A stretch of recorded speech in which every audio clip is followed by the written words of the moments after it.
Vamos con este nuevo podcast donde vamos a terminar la historia de nuestra participación en el Rally Dakar edición 2012. Después de todo lo vivido durante el año anterior y ya contado en el podcast anterior, preparamos la camioneta nuevamente para una nueva aventura de carrera y le hicimos algunas modificaciones a esta. También preparamos el equipo con la experiencia de todo lo sucedido la edición anterior. En la camioneta hicimos algunas mejoras, básicamente suspensión. La cambiamos la suspensión por una King y esta suspensión nos ayudó muchísimo a poder tener una mejor autonomía de combustible. ¿Y por qué ello? Porque cuando tú tienes una suspensión en la que rebotas mucho, tienes que estar parando constantemente en cada desnivel, en cada badén, y volver a acelerar nuevamente al pasarlo. Si vas sumando todas esas aceleraciones, se traducen en consumo de combustible. Con una mejor suspensión mejora la performance del vehículo y de esa manera va más parejo el movimiento. Entonces puedes mantener velocidades ideales. Otra mejora que le hicimos fue añadir un segundo tanque homologado y de esa manera llevamos 60 galones de combustible dentro de la camioneta, ya no solamente 30, y con esto deberíamos de poder andar mejor. Además mejoramos algunas cosas como el peso. Le quitamos casi 350 kilos a la camioneta porque le cortamos toda la parte trasera de la camioneta, la volvimos pick-up, la Nissan Patrol, y con ello hemos podido bajar bastante peso y añadimos de alguna forma fuerza motor, que es lo que nos faltaba. Carburador, embrague, frenos, todo ello se hizo la verificación y ya estábamos listos para partir. En el equipo hubieron unos cambios, se cambió de copiloto, se buscó a alguien que sepa algo de mecánica y que de alguna manera pueda pues solucionar cualquier problema en ruta de lo que se requiriese. Alguien que meta la mano, que desarme, que arme. Entonces se cambió el copiloto para esta edición y todo el plan de logística también sumó a una camioneta más, la cual compartimos también con Diego Weber para llevar a su gente en esta camioneta y algunos repuestos y que pueda servir como un auxilio rápido en ruta. Con el tiempo holgado pudimos armar la camioneta correctamente, la pudimos probar. Ahí tuvimos una experiencia en el momento de la prueba de la suspensión King, porque no consideramos el largo del resorte con referencia a los amortiguadores, y cuando salimos a probar nos echamos un saltito y se salieron los resortes y cayó toda la trompa al suelo. Entonces tuvimos que aprender a que se ponen unas correas limitadoras y que de esa manera podíamos regular también los bump stops para que puedan hacer el tope en compresión, y teníamos una muy buena suspensión que la terminamos armando en relino, y con la experiencia de Jaime que nos brindó y sus mecánicos la dejamos perfecta la camioneta. Bueno, en esta oportunidad no fue Buenos Aires sino Mar del Plata la partida, y teníamos que llegar igual en 4 días. El viaje fue bastante holgado porque fuimos con calma, salimos igual un 26 de diciembre, pero ya no con los apuros del año pasado. Cuando pasamos Chile y entramos a la Argentina, lamentablemente una de las camionetas de asistencia, las cuales eran dos Land Cruisers, pero que no se les dio, y en eso fallamos, el debido chequeo. Se les hizo una revisión muy rápida. Esas camionetas servían para un uso turístico en Arequipa y llevar a algunos turistas al volcán, al Chachani, de vuelta, no más de 15 kilómetros, 20 kilómetros de uso, de verdadero trajín, y no le prestamos pues la debida atención a ello. Cuando empezamos a subir de Atacama, la camioneta empezó a fallar un poco y llegó un momento en que ya no quería andar, y Cheveren, que era el encargado de esa camioneta, le siguió dando un poco más, y según él, en vez de preguntar qué es lo que pasaba, presionaba más el acelerador y se malogró el motor de la camioneta.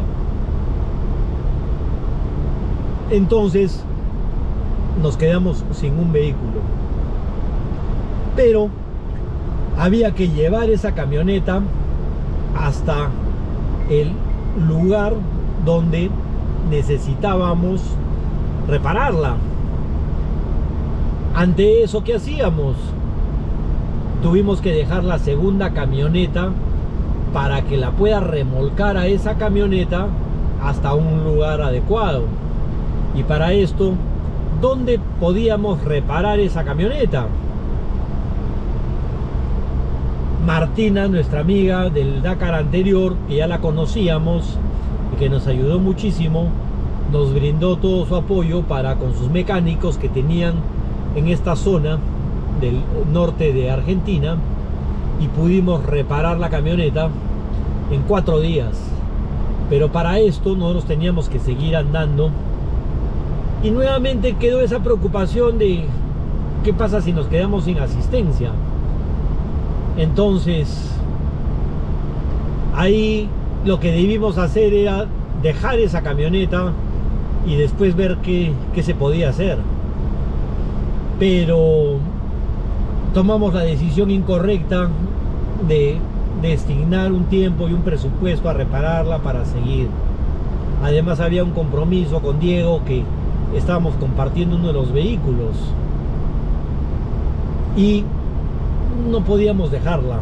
Entonces como que habían ciertas presiones indirectas ahí que teníamos que salvar.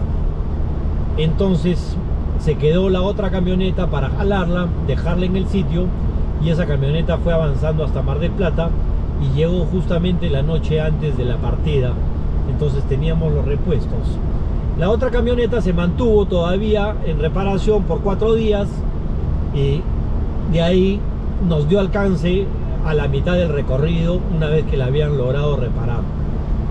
Para lo cual fue todo también un tema, porque los repuestos, buscar ese tipo de repuestos, no habían. Cheferengue, que se puso conflictivo porque él había malogrado la camioneta por negligencia, pero finalmente le echaba la culpa a Gómez porque Gómez era el dueño de la camioneta y que no le había dado el debido servicio. Y en realidad pues la camioneta nunca tuvo un debido servicio. Esas camionetas siempre estuvieron maltratadas y estaban para rodar por la ciudad nada más. Pero nosotros nos enfocamos mucho al tema del vehículo de carrera y de armar la logística en cuanto a las personas, pero descuidamos la parte de esos vehículos.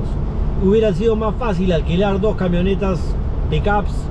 Probablemente que sí, pero también el presupuesto que se consiguió para este Dakar no fue el esperado. Sí hubo más dinero que el anterior y por eso pudimos hacer muchas cosas y contemplar otras, pero igual faltaba plata. Entonces tuvimos que darle prioridad a lo que era prioritario, y la asistencia también era prioritaria, ¿no? Pero bueno, son errores que se van cometiendo y que se va aprendiendo, porque no había realmente pues un jefe de equipo que liderara. En este caso más bien sí, Bart y Rubén se hicieron cargo de sus funciones y lo hicieron pulcramente hasta completar, hasta donde llegamos en la última etapa que corrimos. Pero tenían a su cargo a todas las demás personas que a veces estaban incómodas, a veces generaban molestias. Entonces, ¿qué se aprende de estas carreras? De que el presupuesto debe cubrir todo al detalle, y este presupuesto debe de ser justamente para pagar a la gente y poder contratar a esta, y de esa manera te brinden un servicio por el cual tú le estás exigiendo hacer algo. Porque lo malo de pedir los favores es que si quieren lo hacen y si no quieren no lo hacen, y si su estado de ánimo no es el correcto, pues al final te pueden hasta dejar abandonado, ¿no? Y tienes todo un proyecto de por medio. La carrera nos fue muy bien. Empezamos las primeras etapas siendo hasta competitivos, terminábamos en buenas posiciones, hicimos 5 primeras etapas de lujo, en algunos especiales hemos llegado a ser los mejores peruanos en el tiempo, y estábamos dentro de un grupo de amateur que rodaba a un buen ritmo. La camioneta quedó perfecta, llegábamos de día, que era lo importante. 4 o 5 de la tarde ya estábamos en campamento, ya estábamos descansando, lo cual hacía que al día siguiente podamos partir temprano. Teníamos toda la mañana para correr, todo iba perfecto, toda la carrera se desenvolvía muy bien. Llegó la camioneta de asistencia, a la que la malograron a la altura de Copiapó, que era la mitad del recorrido, para brindar el apoyo. Ahí estaba, pero estaba limitada todavía porque la reparación fue como para poder volver nada más. Entonces tampoco es que sirvió de mucho, pero sirvió para mover la camioneta y trasladar a la gente que estaba allá adentro. En la etapa de Antofagasta a Iquique fue que Diego Weber y Alonso Carrillo justamente tuvieron un problema con el motor de su camioneta, y paramos para ver en qué podíamos ayudarlos. Querían que los remolquemos, intentamos remolcarlos un par de kilómetros, pero era imposible en esas condiciones.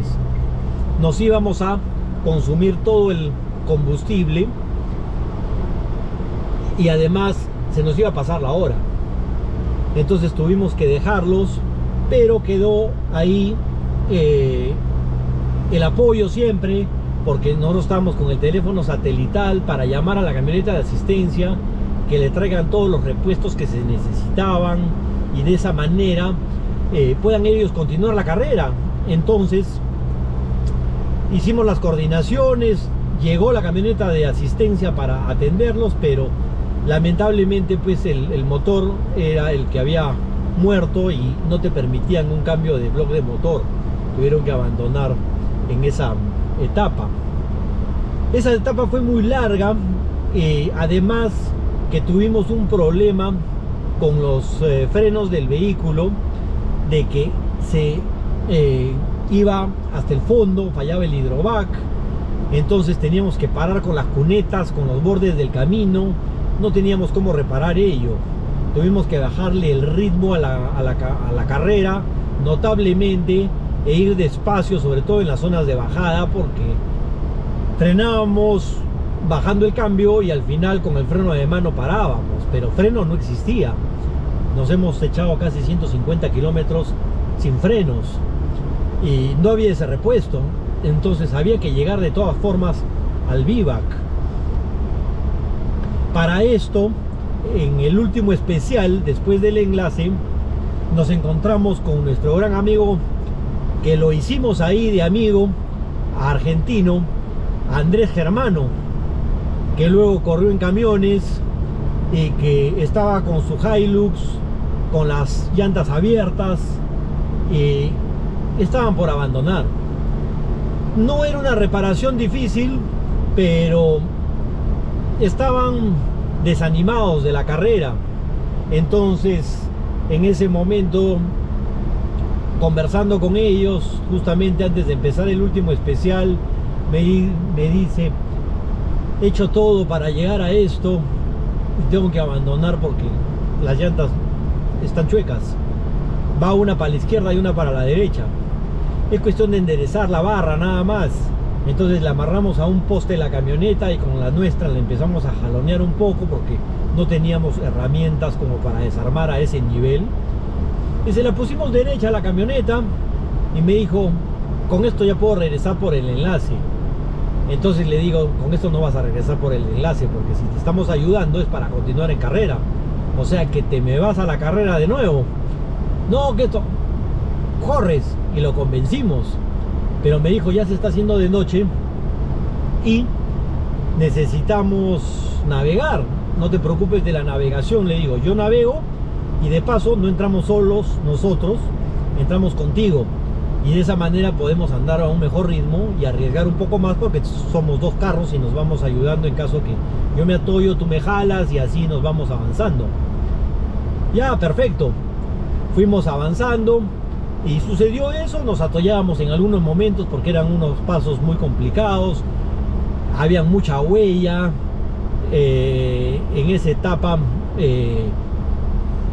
habían algunos waypoints metidos en unos sitios bien escondidos y había que lograr llegar al lugar, y era de noche.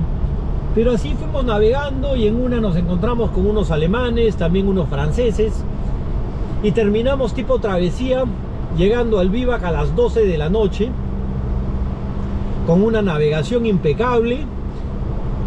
Y de alguna forma ese conocimiento que yo tenía de las dunas me ayudó a determinar esos pasos que no eran por las huellas, sino ir buscando nuevos accesos. Felizmente tocó, recuerdo, noche de luna llena, y tenías de alguna forma esa luz natural que te va abriendo el panorama a lo lejos. Entonces seguir el track entregado por la organización era difícil. ¿Y por qué? Porque normalmente los primeros van en línea recta y van pasando todo lo que pueden, pero los de atrás, al intentar hacer eso, uno, el terreno está más removido; dos, tu motor no está en la misma preparación o condición. Entonces hay que siempre buscar el paso, y mi objetivo este año era cuidar mucho la camioneta para que se mantenga, y estábamos haciéndolo bien. Esta era nuestra primera llegada a medianoche, pero la etapa fue demasiado larga, entonces fueron casi 700 kilómetros. La anécdota fue de que cuando llegamos al vivac éramos como 6 camionetas en travesía, todos juntitos. Llegamos y a Andrés se le salían las lágrimas porque de alguna manera completó la etapa y él estaba a punto de abandonar la carrera. Y se acerca, grandes abrazos, da pues su besito de la mejilla, como acostumbran nuestros amigos argentinos. Lo recibes, ¿no? Con todo el cariño que te lo da. Igualmente vienen los franceses, te abrazan, ¿no? Besito en una mejilla y besito en la otra también, ¿no? Porque así lo estilan. Y lo más gracioso es cuando a mi copiloto le toca que le den el besito, pues como que se molesta, no como un hombre le va a dar un besito, ¿no? Entonces, de esa manera, oye, tranquilo, ¿no? O sea, así es, ¿no? No, pero es que no es así, no, así es, pues, o sea, son costumbres. Recíbelo nomás, te lo está dando con cariño, no hay problema.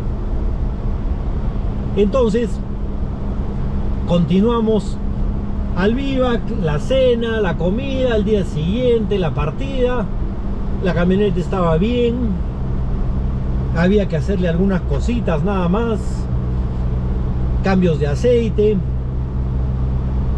Y al momento de hacer el cambio de aceite y revisar algunas cosas, pusieron la gata mal puesta, y al momento que yo la prendo en la mañana siento un golpeteo. Uy, dije, ¿qué pasó? Golpeteo de motor parecía. Entonces empezamos a revisar todo y felizmente era la gata que había apretado una parte de abajo de, no sé si era el block o alguna pieza o accesorio del motor. La cuestión es de que estaba chocando algo internamente ahí, entonces inmediatamente a desarmar, a mover, a chancar, y regresó a su sitio. La intento prender la camioneta y se chupaba, no daba. Dije, empezaron los problemas, pero no puede ser, la camioneta estaba bien, solo era el problema que teníamos del freno, que ya lo habían reparado y estaba funcionando, un poco largo, pero funcionaba. ¿Qué pasó? Que Elfer sacó el filtro de aire para limpiarlo, pero nunca lo puso, y Tavo encontró el filtro y lo puso. Entonces cuando yo la prendo, la camioneta no andaba, porque Elfer, para proteger el ducto, le puso un trapo en la toma de aire, y Tavo nunca le sacó el trapo, y felizmente que no se lo chupó el motor por la succión, sino que de alguna forma se quedó atracado, se quedó amarrado en la manguera. Entonces lo sacamos, nos dimos cuenta del problema, ya estábamos en la carrera nuevamente, tocaba una etapa larga. En esta etapa pudimos avanzar algunas posiciones porque fueron muchas dunas, y mi consigna era salir de las dunas antes de que caiga el sol. ¿Se podía navegar de noche? ¿Se podía dunear de noche? Claro que sí, pero si lo puedes evitar, de todas formas hay que hacerlo. Aparte que mientras más temprano llegas, más tiempo de descanso tienes. Empezamos a andar y de repente, ya casi saliendo de las dunas, en uno de los últimos pasos que había un waypoint a la salida en el inicio de una pampa, y una camioneta de las eléctricas se queda sin el waypoint y empieza a regresar por la huella de carrera, por la línea de carrera, lo cual está prohibido. Y en el momento en el que yo estoy trepando la última duna para salir ya a la pampa, me encuentro con que esta camioneta empieza a trepar por el otro lado, y lo que decimos que podría pasar una en 1.000.000, nos pasó a nosotros. Le dimos frontalmente a la otra camioneta. Yo sentí el arnés que me agarró fuertemente, el golpeteo de la cabeza. Fue un golpe fuerte porque está subiendo pensando que no existe nada al otro lado, y de repente en la cresta el golpe, y aparece su camioneta y yo le veo el patín y le doy con todo y le empujo todo el patín para arriba. Entonces nos bajamos, todos estamos bien, listo. Bueno, no era momento ya para decir quién es culpable y quién no. Uno retrocedió su carro para un lado, el otro para el otro, y a reparar sus carros. Pues cogimos el satelital, llamamos al auxilio. Estábamos con el radiador completamente roto, no teníamos luces, salvo los dos faritos principales de la camioneta, porque los neblineros se rompieron, y de alguna forma la otra camioneta no tenía tampoco luces, se le rompieron todos y no le prendía la camioneta. Entonces, ¿en cuánto rato pueden estar para acá para darnos una mano? Porque teníamos otro radiador en la camioneta de auxilio. La camioneta estaba en Iquique, más o menos iban a hacer 4 horas.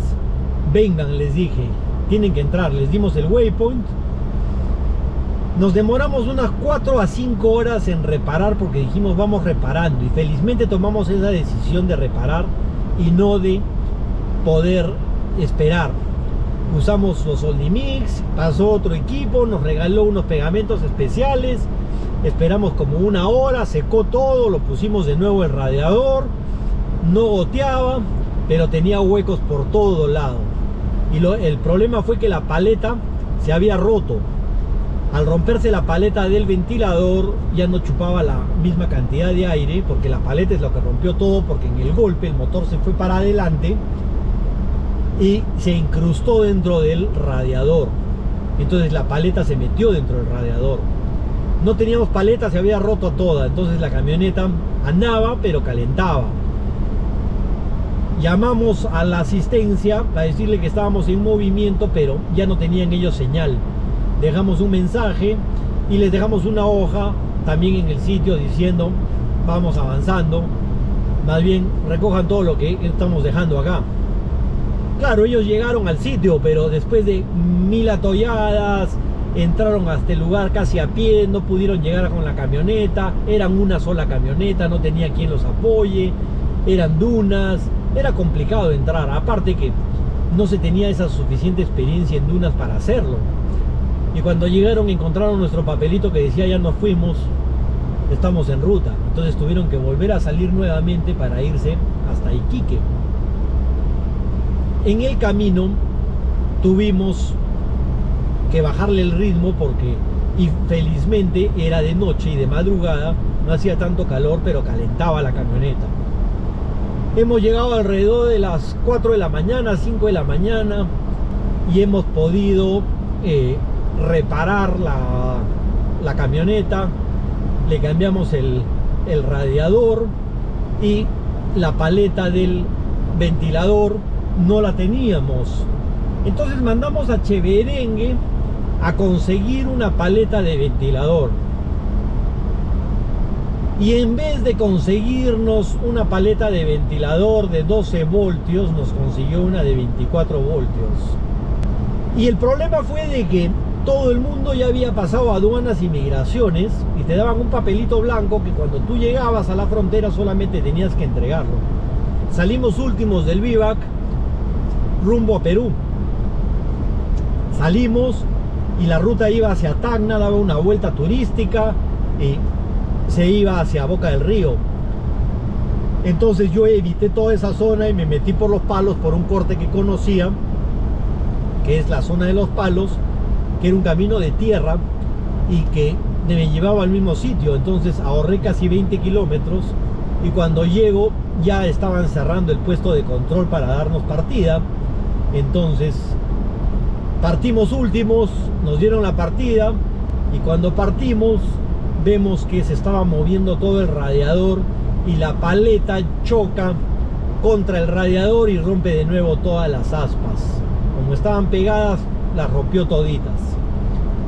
Entonces, ¿qué hacemos? Esperar a que nos traigan el de 24 voltios era lo mismo. Había que seguir andando y ya nos habíamos echado una etapa en esas condiciones. Había que seguir dándole, pero las cosas fueron empeorando cada vez más. Venían subidas de arena bastante fuertes y no podíamos llevar un ritmo ideal. Aparte la camioneta calentaba cada rato, teníamos que echarle agua y el agua no solamente entraba dentro del radiador, la echábamos por encima del motor para bajarle rápido la temperatura al motor.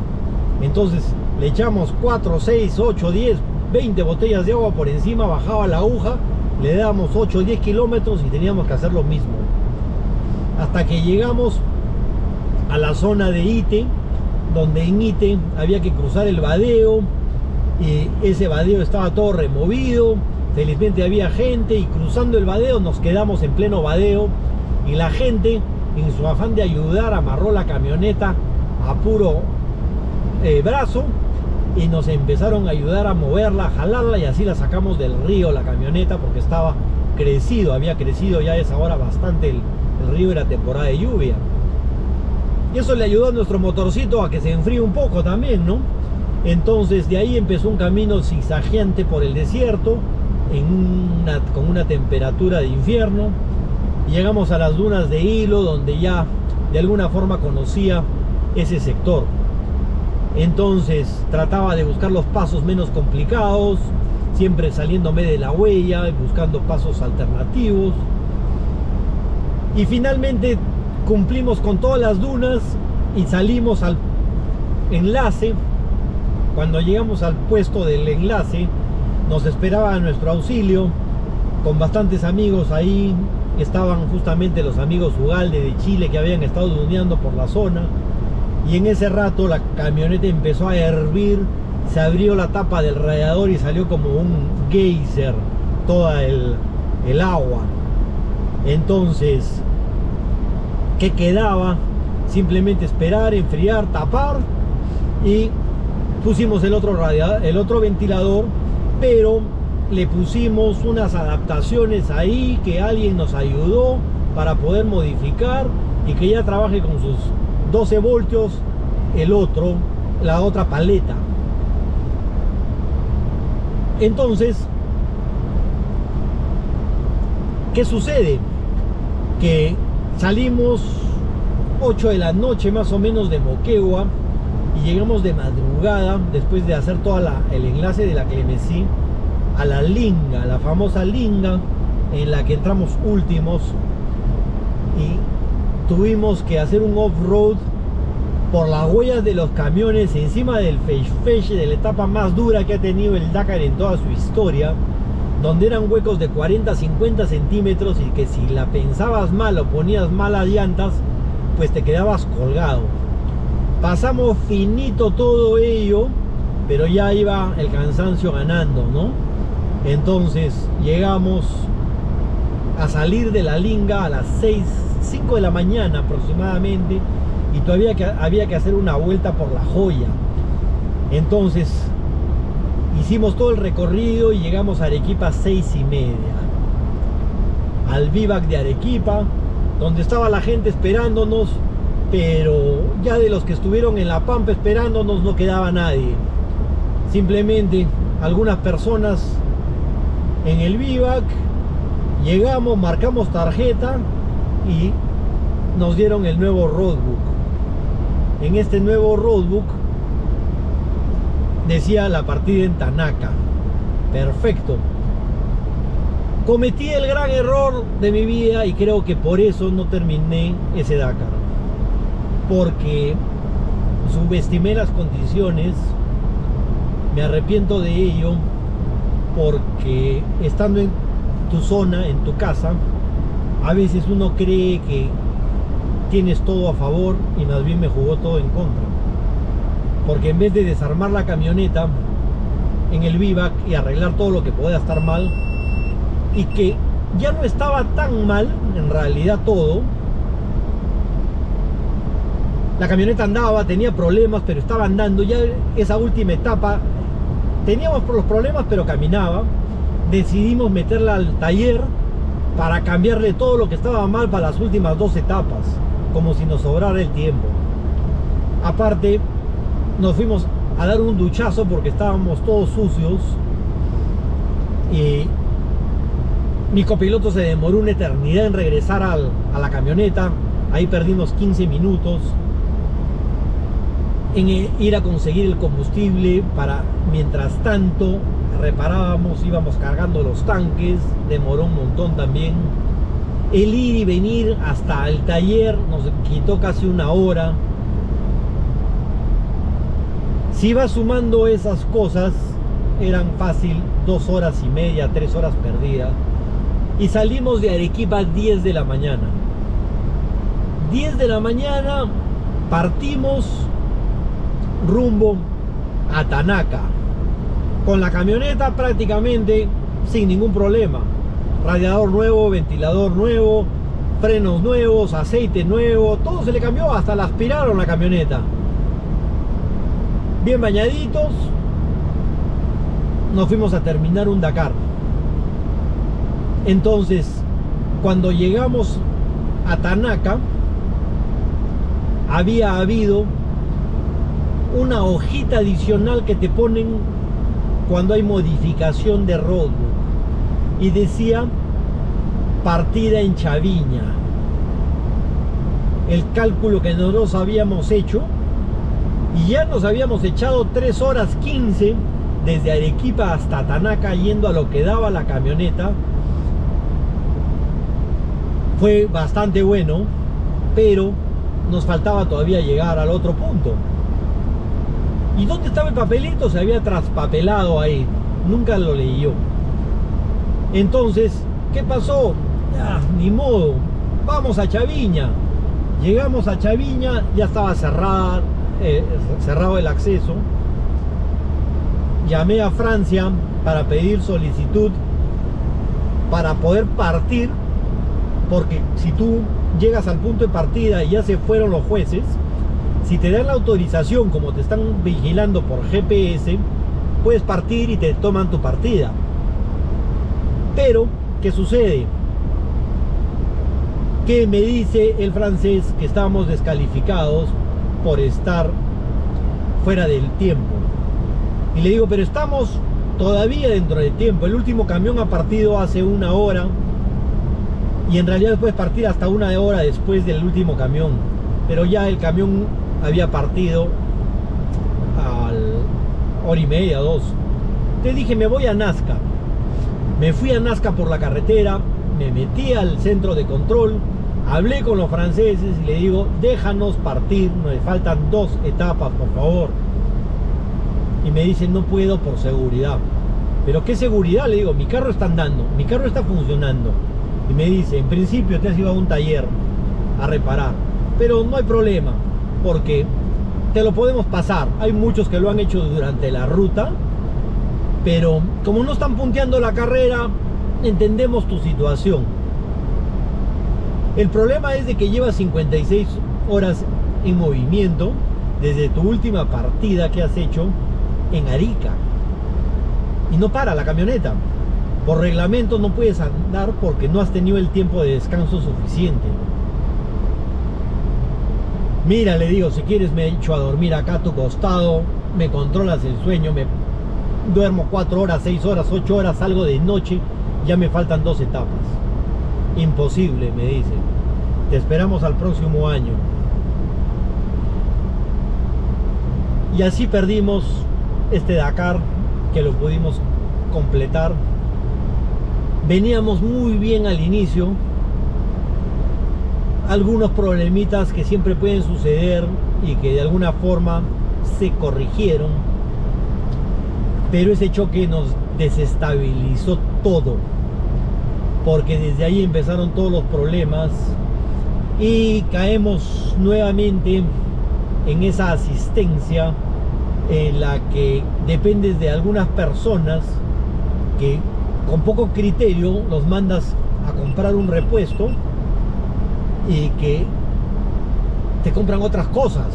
Entonces no sé si de alguna forma fue una ayuda o un estorbo, que claro, después de ello yo era el malo, yo era el que les había dicho de que eran malos en eso. Entiendo que estaban ayudando, que estaban colaborando, pero si a mí me pides una colaboración en algo, me pongo a tu disposición. Si me pides un apoyo, lo hago hasta el 100%. Y pondría todo mi ánimo para colaborar con alguien, como así lo he hecho en muchas oportunidades cuando alguien me ha pedido algún apoyo. Y en este caso, en este Dakar, sí, tanto Rubén como Bart fueron 1000 puntos en su desempeño y hicieron una carrera bastante diferente a la del año pasado, porque también tenían la experiencia y se dieron cuenta de lo que importaba todo esto, ¿no? Todo el sacrificio que se habían hecho durante 2 años. Sí, asumo esa responsabilidad porque me dejé llevar también por el equipo que me dijo, vamos al taller, ahí solucionamos todo, mira, mientras nosotros reparamos, váyanse a bañar a sus casas, vengan frescos, nosotros nos encargamos. Nunca debí irme a bañar, yo lo hice rapidísimo, fui, me mojé, regresé, me cambié de ropa ya estaba ahí. Debí estar revisando cada perno que se sacaba del carro y que se ponía, tomar un tiempo de máxima y de esa manera poder completar ese Dakar que siempre quedó pendiente. Ahora, sacando lo bueno del Dakar, me ayudó muchísimo, porque esta carrera me ayudó a consolidar mi actividad off-road en el país, tanto cuando dicto mis cursos como la activación de mis travesías, de mis viajes. El correr un Dakar te da mucha experiencia y yo saco dos valores importantes de ello. Uno es que tú tienes que dar todo hasta el final, y cuando esa patrol ya no daba en las últimas pampas, yo pensaba y decía, si este carro se tiene que romper, se va a romper acá, y lo saco remolcado. Y nunca se rompió la camioneta, pese a que el copiloto me decía, lo vas a romper, escucha cómo suena, ya no tenemos agua, tenemos que seguir andando, lo vas a romper. Y la verdad, ya no me interesaba si esa camioneta costaba un sol o podía costar $30,000. Simplemente un motor roto en las dunas de hilo me significaba 0 soles. Y yo bajaba el ritmo, sí, pero dije, le doy hasta que muera. Y si tiene que morir, moriremos todos juntos. O sea, nunca nos abandonó la camioneta. Con todas sus fallas, andó bien. Y ahí estaba. Entonces, eso por un lado. Y por otro lado, el tema de la seguridad. Aprendí a que cuando uno participa en cualquier actividad, ahora que regresé al ciclismo de la misma manera, hay que invertir en seguridad. Hay que invertir en el mejor casco que puedas, porque es tu cabeza. Hay que invertir en los mejores arneses que uno pueda comprar, en la mejor butaca, porque es tu columna, que todo le funcione perfectamente. Compra lo que necesites y lo mejor que puedas, porque entrar a correr a medias y desestimar el tema de seguridad es una locura. Y eso me enseñó, porque en el Dakar, porque antes del Dakar, cuando corríamos de cualquier forma. Hasta hoy en día la gente piensa en ponerle motor, ponerle frenos, poner de todo un poco a sus carros para mejorar performance, pero en seguridad no invierten nada. Y ahí yo discrepo, porque la máxima inversión hay que hacerla en tu seguridad. Si sales vivo, puedes continuar.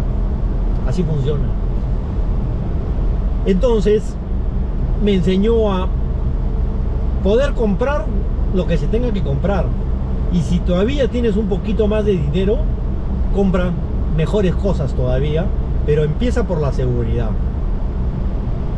Luego empieza por todo el equipamiento que necesites, empezando por frenos y luego aceleración. Darle un orden prioritario a las cosas. Entonces, en las travesías, las expediciones, luego hemos hecho la ruta del Dakar.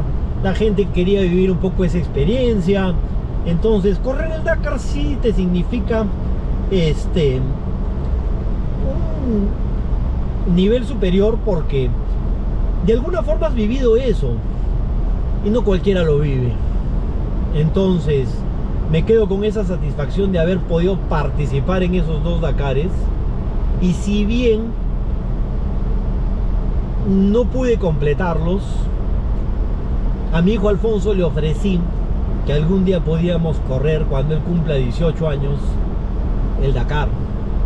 Bueno, ya se le pasaron los 18, los 19, los 20, y sí me gustaría algún momento regresar, de repente no en esta categoría de T1, sino en otra categoría como la que han abierto ahora, de carros ya más antiguos, armar a Leia, Milan Cruiser, y poder de alguna manera disfrutar disfrutar de esa actividad con él. Queda siempre en mis pendientes. Si me gustaría hacerlo, volvería. Con otra mentalidad, sí, claro. Algunas personas me dicen, oye, pero el Dakar, ¿no? Siempre es una carrera peligrosa, ¿no? El peligro lo pones tú.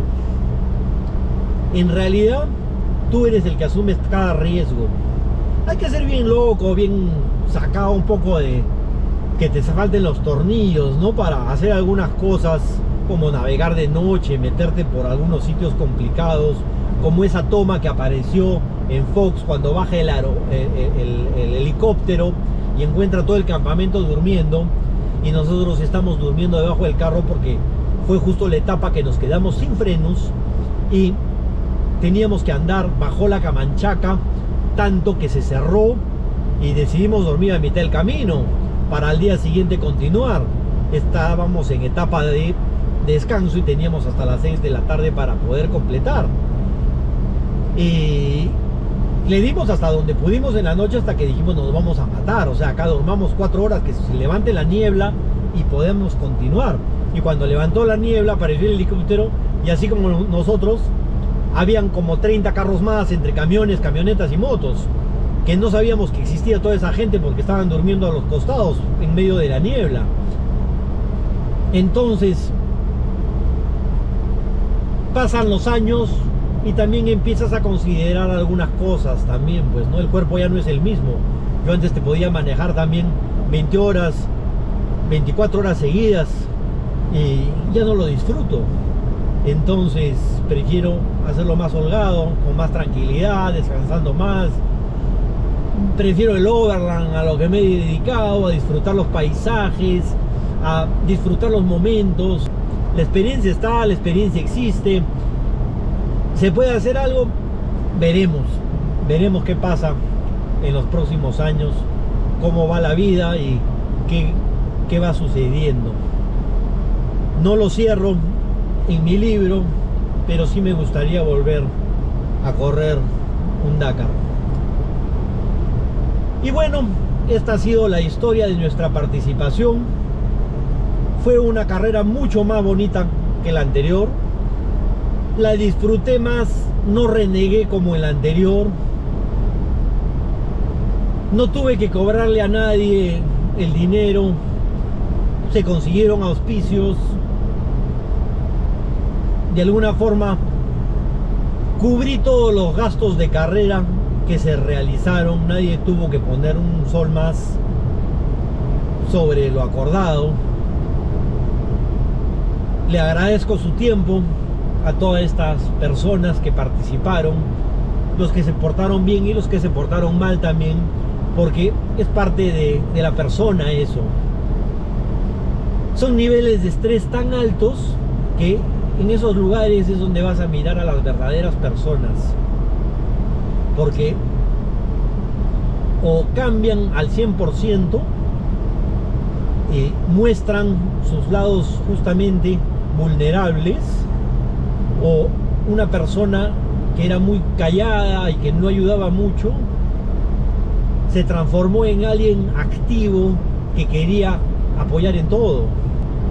Te das cuenta de las personas y hasta el día de hoy mi amistad con tanto Bart como con Rubén sigue estando ahí igual que siempre y seguimos disfrutando cada vez que contamos estas historias, porque desde el año 2012 hasta el día de hoy a 2024 seguimos recordando cada cosita, y eso que en este relato me viene a la mente algunas cosas, pero seguramente se me pasan ya otras por el tiempo. Entonces nada más, con esto cerramos esta historia del Rally Dakar y de nuestra participación en 2 oportunidades. Gracias por estar en este podcast. No se olviden de seguirnos, Tracción 4x4 Go en redes, TikTok, Instagram, Facebook, YouTube. Ahí vamos a seguir poniendo historias, técnicas de manejo, actividades que desarrollamos, todo vinculado a lo que es el 4x4 y al off-road. Entonces los espero en un próximo podcast. Vamos a ver de qué tema vamos a hablar. Hay tantas historias de viajes que tenemos, cosas que nos han sucedido, y por ahí voy a invitar de repente a algunas personas para interactuar en algunos de los podcasts. Esto recién empieza, tenemos larga vida los podcasts, o sea que es cuestión de dejar el registro de todo lo que va pasando en toda esta actividad. Muchas gracias y hasta una pronta actividad. Nos vemos.